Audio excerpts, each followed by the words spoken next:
Hi, I'm Jenna from Soul Rebels. This is a bird dog tutorial. We will begin by getting on all fours. Get your hands and your knees shoulder width apart.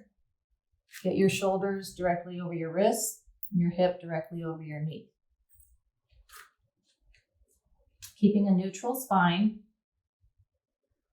and looking at the ground, we're going to engage our core and raise your right hand and your left foot at the same time. Bring them out to create a straight line between your hand and your foot. Hold this for 5 seconds. Slowly return to starting position.